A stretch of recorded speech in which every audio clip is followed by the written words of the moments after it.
السلام علیکم دوستو، آج ہم بات کریں گے کف سیرپس کے بارے میں۔ سب سے پہلے کف کیا ہوتا ہے؟ کف ایک ریفلیکس ایکشن ہے جس کی وجہ سے جو سپوٹم ہے یا فلیگم ہے وہ انسان کے باڈی سے باہر نکلتا ہے۔ کف دو طرح کا ہوتا ہے، ایک کو ہم پروڈکٹیو کف کہتے ہیں یا عام زبان میں بلغمی کھانسی، دوسرا جو ہے ہمارے پاس ڈرائی کف، خشک کھانسی۔ دونوں کے ادویات جو استعمال ہوتے ہیں ان کے بارے میں ہم بات کریں گے۔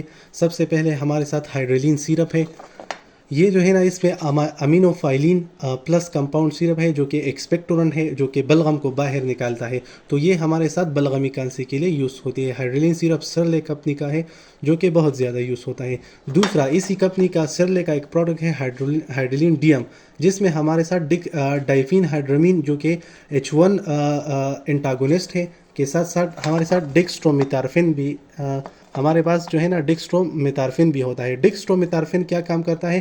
جو کہ انسان کے دماغ میں جو کف سنٹر ہے اس کو یہ سپریس کرتا ہے، تو انسان کو کھانسی نہیں آتی، اس لیے یہ خشک کھانسی کے لیے یوز ہونے والا بہترین سیرپ ہے۔ دوسرا ہمارے ساتھ برونکال ہے جو فیروسنس کا ہے، یہ بھی امینوفائلین ہے اور ہمارے ساتھ کف ایکسپیکٹورن ہے، بلغمی کھانسی کے لیے یوز ہوتا ہے۔ دوسرا ہے کوسٹافرو جو رات کے وقت جو کھانسی انسان کو آتی ہے، اس میں کاربوسسٹین جو ایک ایکسپیکٹورن ہے، یہ بھی جو ہے نا ہمارے ساتھ اس میں پرومیتازن اور کاربوسسٹین ہوتا ہے۔ زیادہ تر ان پروڈکٹیو یا ڈرائی کپ کے لیے یوز ہوتا ہے، یا خصوصاً جو رات کے وقت جو کھانسی انسان میں آتی ہے اس کے لیے ایک بہترین سیرپ ہے۔ دوسرا ہمارے پاس ریلٹس اور کوسوم ای ہے۔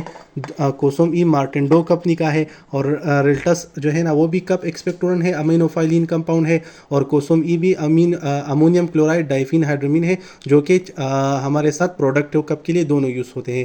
تو ان ساری ادویات کو یوز کرنے سے پہلے اپنے متعلقہ ڈاکٹر یا فارماسسٹ سے ضرور مشورہ کریں، اور اس طرح کی مفید معلومات اور ویڈیوز کے لیے ہمارے چینل دیکھتے رہیے۔ شکریہ۔